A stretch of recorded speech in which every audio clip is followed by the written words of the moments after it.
Shaun, how satisfying from 15-13 down to win 4 on the spin against one of the all-time greats in a brilliant, pulsating semi-final. I mean, I was so annoyed to go 2 behind overnight. I came out today saying, right, let's make a good start. You get back level, we're in the game.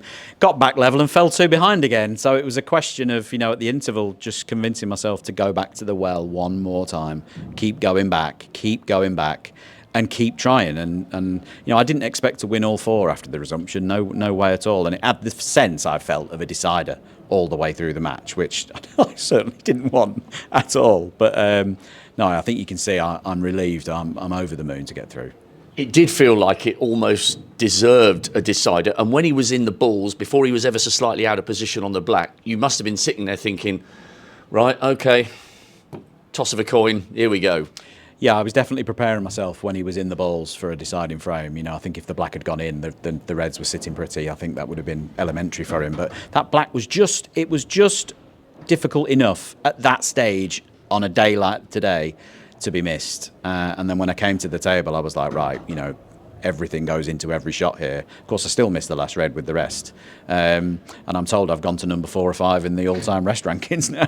Well, I couldn't believe it. Of all the contexts in which you break down, it's the rest with the red into the yellow. Yeah, no, I've already had a chance to check my phone, and I've had a number of messages about that already. I'll have to go back and watch my How to Play with the Rest video and reteach myself. Your record in semi-finals is amazing. You're into your 5th final. You've only lost 1 semi-final, and it was to Selby when he was en route to the final in 07.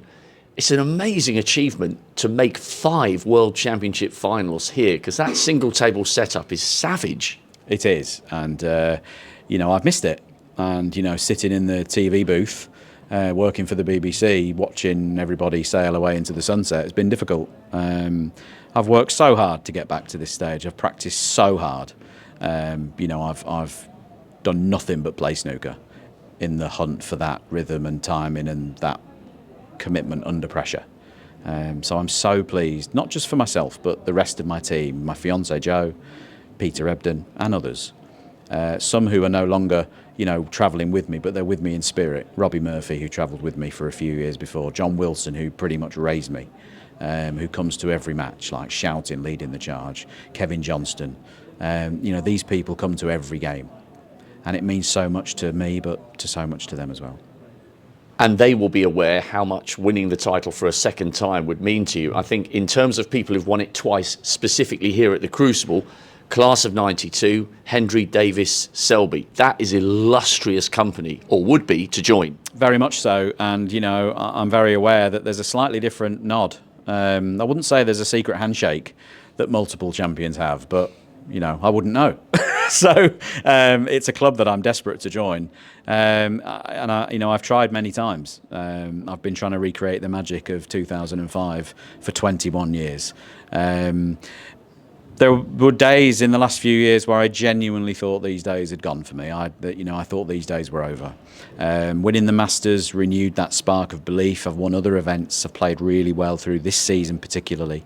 So to be standing here, going toe-to-toe in the final for a chance to take that beautiful trophy home, I'm going to give it absolutely everything. Would it be the single greatest achievement of your career? Without question. There's no point me pretending that it isn't going to be the biggest day of my life. There's no point pretending that, trying to kid myself. There'll be no kidology. It's going to be massive, and I'm going to have to stand up and go through pain to get there. There'll be challenges, there's going to be difficulties, there'll be mistakes, there'll be misses, there'll be all sorts will happen, and I'm going to have to go through it. I've been through it before. But I know what's waiting at the end, and I'm going to try my best. Any preference, Mark or Wu? As we're talking now, they're all square. I mean, it could be an absolute epic late night finish or early morning because they might have to play 11. Any preference at all? Absolutely not. I mean, I think if I wasn't in it, I'd be cheering for Mark just because we're mates away from snooker. I know how much it would mean to him, and I know that he's trying to join the Triple Crown club himself. Wu Yiza will be world champion one day. There's absolutely no question of that, in my opinion. I tipped him earlier in the season where I beat him in an event in China. let's not forget, he battered me at the Masters. You know, he didn't just win, he battered me. And I was defending that. I was prepared for that. I tried my best in that match and got slaughtered. So I've no real preference. I hope they're here all night till the wee small hours. Whilst they're setting records for longest frames, maybe they'll beat the latest finish as well. And we can be sleeping soundly, getting ready. Well done this afternoon. It was an absolute epic. You'll get an incredible reception tomorrow. See you in the World Championship final. Cheers, Rob. Thank you.